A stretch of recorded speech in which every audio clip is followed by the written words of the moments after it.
Big TV భక్తి సమాచారం WhatsApp ఛానల్లో జాయిన్ అవ్వండి. అన్ని విశేషాలు ఎప్పటికప్పుడు తెలుసుకోండి.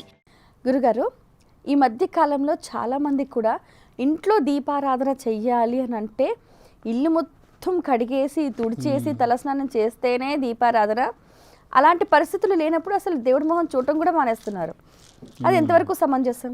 ఒక భార్య ఒక భర్త పెళ్ళైన తర్వాత పూర్వం ఉమ్మడి కుటుంబాలు ఉండేవి.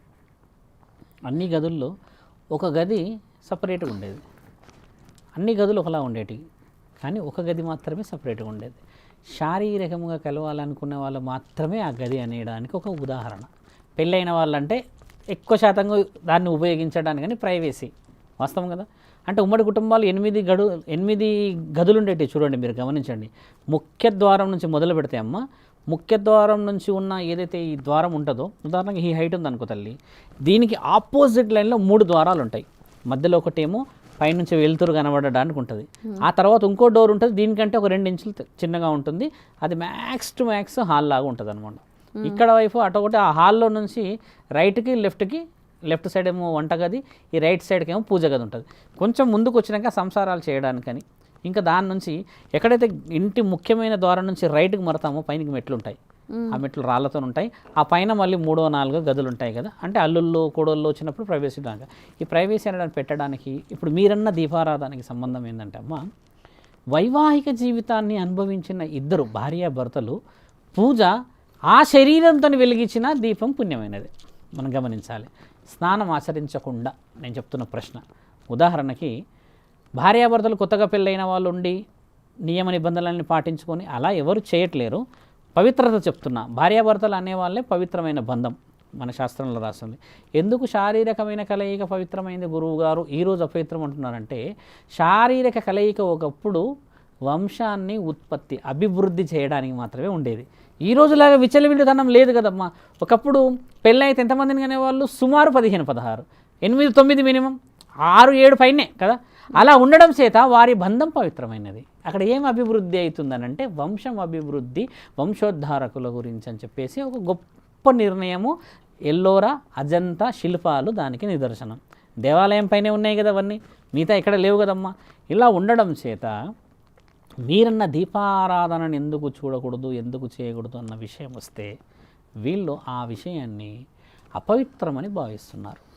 అపవిత్రమని ఎలా భావిస్తున్నారు అని అంటే, ముఖ్యంగా మనసుల ద్వారా కలిసేది మీరన్న శారీరక కలయిక. ఇక్కడ శరీరాల ద్వారా కలుస్తున్నాం. శరీరం తృప్తి చెందడానికని, మెంటల్ స్ట్రెస్ రిలీజ్ కావడానికన్నా, ఫ్రీ కావడానికి కదా. ఒకప్పుడు భార్యాభర్తల బంధం అనేది ఎంత పవిత్రంగా ఉండేది. మనకు తెలిసిన విషయాలంటే ఇవన్నీ గోప్యంగా లేవు కదా. ఇవన్నీ యూట్యూబ్లోనో లేకపోతే గ్రంథాల్లోనో అన్నీ రాసపడి ఉన్నాయి కదా. అంటే అది పవిత్రమైన బంధం అనేది కోల్పోయే పరిస్థితి ఏర్పడిపోయింది భార్యాభర్తలది. ఒకప్పుడు ఏముండే, భార్యాభర్తల బంధానికి అక్కడ ఉన్న గదుల నుంచి మొదలు పెడితే, అక్కడ ఉన్న పెద్ద మనుషుల నుంచి మొదలు పెడితే వాళ్ళిద్దరినీ పార్వతీ పరమేశ్వరుల్లాగా, సీతారాముల్లాగా, లక్ష్మీ వెంకటేశ్వరులాగానే చూసేవాళ్ళమా బంధం. ఇప్పుడు మీరన్న వర్షానికి వస్తాము. ఒక ఇంటి దీపం అనేది ఎవరు గమనించాలి. అంటే వెలుగు కదమ్మా. ఆ వెలుగు పెట్టాల్సింది ఎవరు? కోడలు కదా. మీరు ఒక స్త్రీ కాబట్టి కోడలు అన్నారు కదా. ఇంటి దీపం పెట్టాల్సింది పురుషుడు. బాగా గమనించాల్సిన విషయము, కోడలు ఇంటికి దీపం, కానీ వెలుగు కొడుకు లేకపోతే ఎలా? వంశోద్ధారకుడైన కాబట్టి ఏంటంటే పురుషుడే ఇంటి దీపాన్ని పెట్టాలి. ఇది మన నియమాలు రాసింది కదా. ఇలా పురుషుడు దీపాలను పెడతలేడు ఈరోజు. ఒకప్పుడు ఉన్న వాతావరణ రీత్యా అందరూ పూజలు చేసుకొని పొద్దునే వ్యవసాయానికి వెళ్ళేవారు, ఈ తరుణాలు ఉన్నాయి. ఇప్పుడు మన కార్తీక మాసంలో కేవలం ఆ కార్తీక పౌర్ణమి రోజు 365 ఒత్తులు పెడతామా? ఈ 365 ఒత్తులు ఎందుకు వచ్చాయనంటే, ప్రతిరోజు పూజ చేయలేము కాబట్టి కనీసం ఆ 365 వెలుగులు ఒకసారన్నా ఆ పరమాత్ముడికి ఇవ్వాలనేది కొంచెం పెద్ద మనుషులు చేసిన ఒక శాస్త్రీయత. ఈ 365 ఒత్తులు కూడా పెట్టాల్సింది మళ్ళీ పురుషుడే, స్త్రీ కాదు. ఎక్కువ శాతంగా స్త్రీలే ఎందుకు ఇప్పుడు పెడుతున్నారంటే, పురుషుడు సమయం ఇవ్వట్లేదు దైవారాధనకి. అందుకని ఇంకా స్త్రీయే ఆ బాధ్యతలు స్వీకరించింది. మీరు అడుగుతున్న ప్రశ్న మళ్ళీ, దీపం ఎందుకు పెట్టితే పవిత్రం, పెట్టకపోతే అపవిత్రం అంటున్నారంటే ఇల్లు అలకకుండా పెట్టకూడదు. ఒకప్పుడు ఇల్లు అలికేవాళ్ళుగా, చీపురు స్నానం చేయకుండా ముట్టకూడదు. చీపురే స్నానం చేయకుండా ముట్టకూడదు అని అన్న శాస్త్రము పరమాత్ముడు దీపాన్ని పెట్టాలని ఒప్పుకుంటుందా తల్లి? దానికి ఇంటర్లింక్ ఉన్నాయి. ఇలాగా స్నానం చేయగానే ఒకప్పుడు పడుకోగానే ఉదయం లేవగానే ఒకప్పుడు ఉండే గదులు వేరు, వాళ్ళు వెళ్ళే తరుణం వేరు. ఇప్పుడు బ్రష్ పెట్టుకొని పంజాగుట్ట సిగ్నల్ దాకా వస్తారు మనుషులు. అర్థమైందా మీకు? 3 కిలోమీటర్లు 4 కిలోమీటర్లు. ఒకప్పుడు ఏదైతే ఆ మధ్యలో ఉంటుందమ్మా, ఒక వరండాలు అన్ని 4 రూమ్లు ఉన్నప్పుడు అక్కడే వాళ్ళు కాళ్ళు కడుక్కోవడానికి కానీ ఏదైనా కార్యక్రమాలు చేసుకోవడానికి కానీ ఉండేది కదా. రావుడే అక్కడ వాళ్ళు అన్నీ ఆచరించిన తర్వాత మొదట చీపురు పట్టుకొని ఊరంతా వాళ్ళ వాకిలంతా ఊకి దానికి కల్లాపా చల్లేసి పొయ్యి దగ్గరికి వచ్చి ఆ పొయ్యిని కూడా అమ్మ బాగా గమనించాల్సిన విషయం ఏంటంటే ప్రతిరోజు అలికేవాళ్ళు, దానికి మళ్ళీ ముగ్గు పెట్టేవాళ్ళు, అప్పుడే పొయ్యి వెలిగేది కదా. ఇవన్నీ పవిత్రతలు. ఎందుకంటే ప్రతిదీ దేవతా స్వరూపంగా చూడడానికి అవి దేవత రూపాన్ని ఉండడం చేత ఆ గౌరవం అనేది ఏర్పడింది. ఇప్పుడు దీపం విషయంకి వస్తున్నాం. ఈ రోజుల్లో ముమ్మాటికి వర్తిస్తుంది ఆ దీపం. ఎందుకంటే మనం ఉంటున్న అద్దె ఇల్లులు ఏదైతే ఉంటాయమ్మా, మన ఇల్లు కాదు కదా.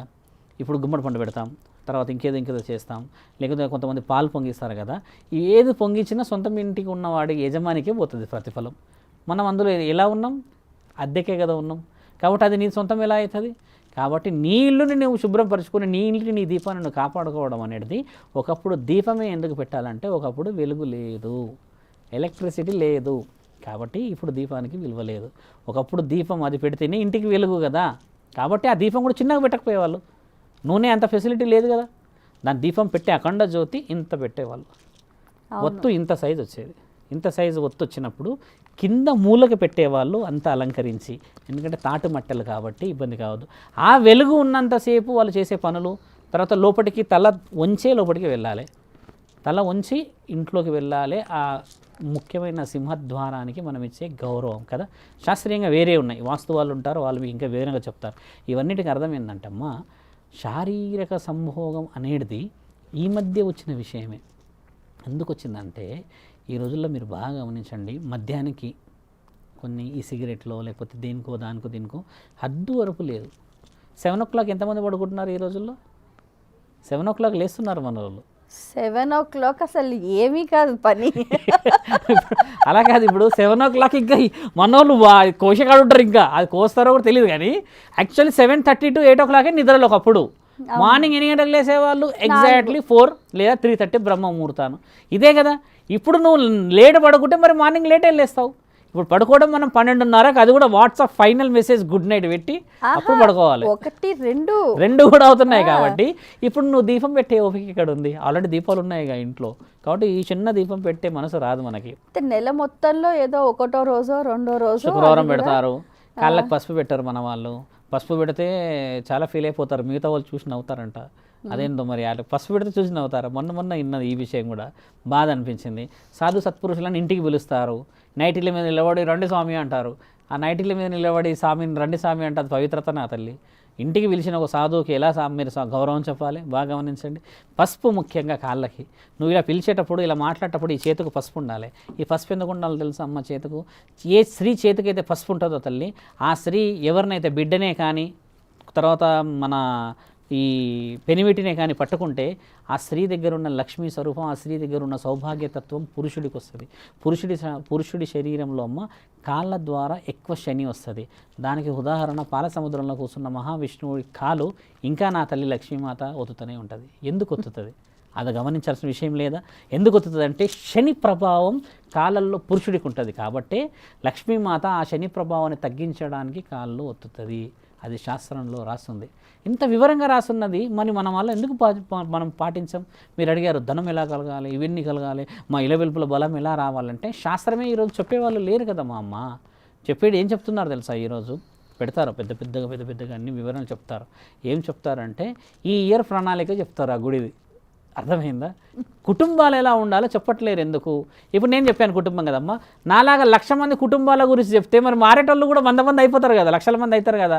చెప్పేది ఎక్కడో ఒకడు కొండ మీద గుట్ట మీద కూర్చొని ఒక్కడు చెప్తే వింటారా తల్లి?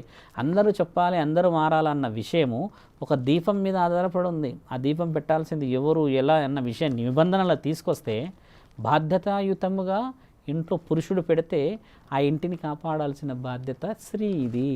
స్త్రీయే దీపం పెడుతుంది. ఇక్కడ పురుషుడు ఎక్కడ పోతున్నాడు? అలసిపోయిపోతున్నాడు ఆయన. ఇంకో ఛాలెంజింగ్ వర్డ్ మాట్లాడుతున్నాము. మంచి ప్రశ్న అడిగారు. ఇద్దరు కలిసి భార్యాభర్తలు వర్క్ వెళ్ళారనుకోండి, పొద్దున్నే లేచి టిఫిన్స్ కట్టుకొని వెళ్ళిపోయారు కదా, సేమ్ టైం సేమ్ జీతం సేమ్ జర్నీ కదా. ఇంటికి రాగానే పురుషుడు ఎక్కడ ఉంటాడు, స్త్రీ ఎక్కడ ఉంటుంది? ఓపెన్గా చెప్పండి మీరు ఆమె వంటిట్లో కదా. పురుషుడు ఎటు ఉంటాడు, బెడ్ మీద ఆయన వెరీ టైర్డ్ ఫీలింగ్. మరి అమ్మాయి ఎందుకు టైర్డ్ ఫీల్ కావట్లేదు ఇక్కడ అంటే స్త్రీ శక్తికి పరమాత్ముడు ఇంటి బాధ్యతలు అప్పచెప్పాడు. అందుకని ఇక్కడ పురుషుడు బలహీనుడు తల్లి, ఈ విషయం ముమ్మాటికి. ఎందుకంటే నీకంటే ఎక్కువ శక్తివంతురాలు స్త్రీయే.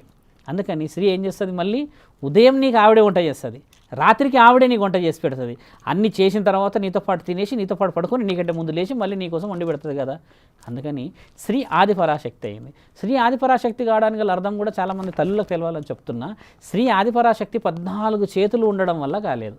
స్త్రీ ఆది పరాశక్తి ఎందుకైందంటమ్మా, పరమాత్ముడు అబ్రబ్రహ్మంలోకం నుంచి ఒక మానవ ప్రాణం ఆత్మబంధాన్ని కడుపులో వేసినప్పుడు ఎక్కడైతే డెలివరీ జరుగుతుందో, ఈ ప్రసవం జరుగుతుంటుంది కదా, ఆ ప్రసవం జరుగుతున్న సమయంలో అమ్మ ఒక మానవ శరీరం చనిపోయే స్థితికి వచ్చింది అనుకుందాం. లైక్ యాక్సిడెంటే కానీ ఊరేసుకున్నాడో దేనిని గుద్దుకున్నాడంటే అమ్మ, ఇట్ ఈజ్ ఓన్లీ 10 డెన్సిల్ మన యొక్క ఈ హ్యూమన్ బాడీ యొక్క పవర్. ఆ 10 డెన్సిల్ దాటిందంటే నేను చనిపోవడమేగా. నాకు నా గుండె నా ఈ రక్తనాళాలు తట్టుకోలేవు. ఒక నార్మల్గా డెలివరీ అయ్యేటప్పుడు స్త్రీ 51 డెన్సిల్ మోస్తుందంట. 10 డెన్సిల్కి ప్రాణం పోతుంది. అక్కడ 51 డెన్సిల్ మోసిన ఆ శరీరము ఎన్ని కష్టాలనైనా మోయగలదు. కాబట్టి ఆదిపరాశక్తి అనేది శాస్త్రంలో మన దగ్గర దేవీ పురాణములో పార్వతీమాత గొప్పతనము రాస్తుంది.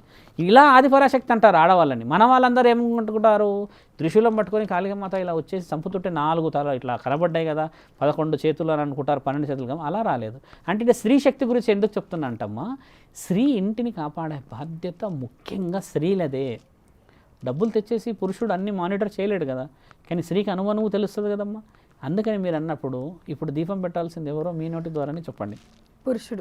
పురుషుడు దీపం పెడితే స్త్రీ ఏం చేయాలి, ఆ దీపం ఆరిపోకుండా కాపాడాలి. ఇది తల్లి దీపానికి ఉన్న విలువ. ఎన్నో ఉన్నాయి. పవిత్రమైన బంధం. ఓ స్త్రీ గర్భవతి అయితే ఏమంటారు తెలుసా మన దగ్గర, పంట అంటారు. అవునా కదా, పంటకి ఎంత విలువ. ఒడి నింపుతాం. ఒడి ఓన్లీ 12 మన 6వ నెల తర్వాత 5వ నెల తర్వాత ఎందుకు నింపాలో తెలుసా అమ్మ, చాలామందికి తెలవాలని చెప్తున్నాము. 5వ నెల తర్వాతనే ఒడి ఎందుకు నింపాలంటే 5వ నెల తర్వాత బిడ్డకి రూపం వచ్చి ఆత్మబలం వస్తుంది. అప్పటిదాకా ఆత్మ రాదు అందులోకి. పరమాత్ముడు 5వ నెలకి వేస్తాడు ఆత్మ. అప్పుడే తిరుగుతాడైనా అప్పటిదాకా తిరగడు. అప్పటి వరకు అది పిండమే. పరమాత్ముడు ఈ పిండాన్ని అండాన్ని కలిపి అక్కడ లోపల ఒక ప్రాణాన్ని చేసినప్పుడు బ్రహ్మాండాన్ని నేను అని 5వ నెలలో రుజువు చేస్తాడు. అదే కదా అండం పిండం బ్రహ్మాండం. అందుకని మన దగ్గర ఒడి నింపుతాము. ఎందుకంటే పరమాత్ముడు ఒక పవిత్రమైన ఆత్మను పంపాడు కదా, మరి ఆత్మకి స్వాగతం పలకాలా వద్దా? అయితే గురుగారు ఇప్పుడు మీరు చెప్పారు కదా ఒడి నింపడము అని, ఇది చాలామంది ఏంటంటారంటే మాకు సంప్రదాయం లేదండి, మాకు తెలియదండి, మాకు చెప్పలేదండి. కొన్ని ప్రాంతాల వారు అసలు ఏమీ చెయ్యరు. చెయ్యకపోతే వాళ్ళకు దోషం వస్తుందా? వాస్తవం. వడి అనేది ఏందో చెప్తాం, వడి బియ్యం ఎలా వచ్చిందో చెప్తాం. తర్వాత చాలామంది భక్తులందరికీ కానీ చూసేవాళ్ళకి తెలియాలమ్మా, పూర్వం 2 అన్నదమ్ములు, మీలాంటి ఒక చెల్లి. అన్నదమ్ములకి చెల్లికి ఏంటంటే మా సంబంధం ప్రతిదీ పంచుకోవడమే. ఇప్పటికీ మనం గొడవ పడ్డా ఏం చేసినా ఆఖరికి హెవీ సీరియస్ డిస్కషన్ అయినా సగం అక్కడ పెట్టి వెళ్ళిపోతాం మనం.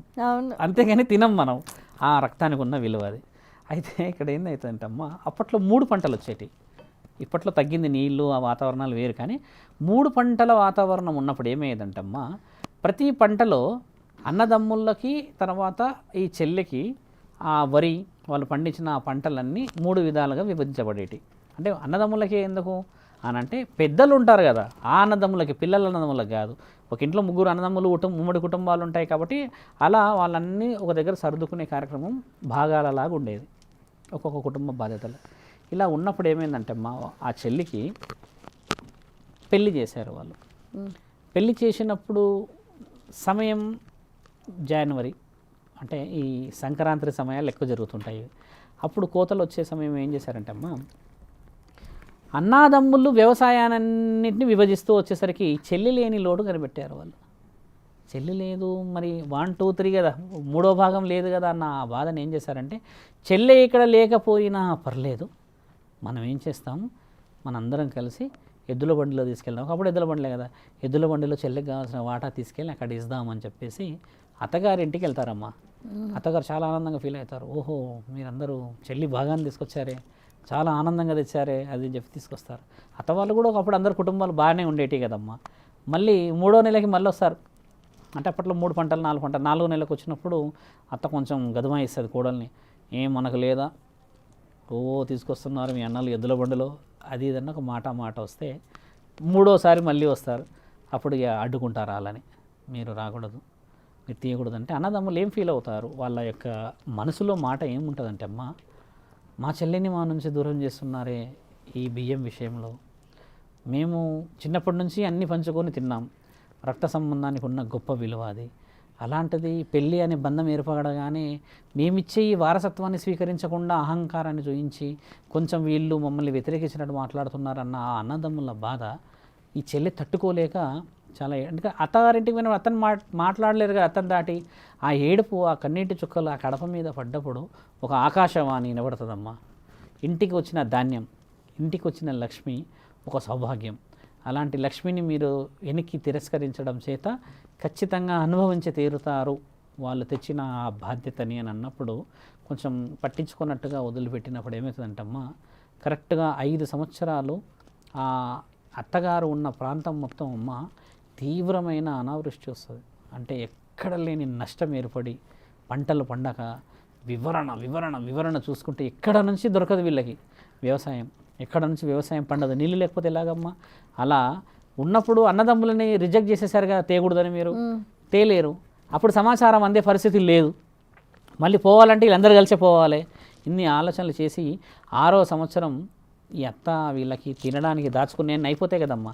అయిపోయిన తర్వాత 6వ సంవత్సరంకి తట్టుకోలేని పరిస్థితి వచ్చినప్పుడు ఆ అత్త ఆ కోడళ్ళని ఏమడుతారు, అత్త మామలు కలిసి, మీ అమ్మా నాన్నలకి కబురు పెడతారా, మనము ఈ వరి తీసుకొని వచ్చినప్పుడు వరి తీసుకొస్తారు కదా మనకి ఎద్దుల బండిలలో, ఆ వరికి విలువ ఉంటుంది కదా, మనందరం ఈ వ్యవసాయం పండించుకోలేని పరిస్థితులు ఏర్పడ్డాయి మనకి, కాబట్టి ముందుకు వెళ్దామని అన్నప్పుడు బాగా గమనించాల్సిన ప్రశ్న ఏంటంటమ్మా, చాలామంది తెలవాల్సింది ఇక్కడ, అప్పుడు సమాచారం లేని సమక్షం కాబట్టి ఆ తల్లిదండ్రులు ఆ అత్త కోడళ్ళని తీసుకొని ఈ కోడలు అన్నగారింటికి వస్తుందమ్మా, అంటే అమ్మగారింటికి వచ్చి అడగాలి కదా, సమాచారం లేని సమయం కదా, వచ్చి అత్తామామలేమో ఆ ఇంటి దగ్గర ఆ గడమ దగ్గర బయట ఆ గేటు ప్రాంతం దూరంలో నించుంటే అల్లుడు పొలిమేరలోనే నించుంటాడు, మొహం లేదు కదా అడగడానికి.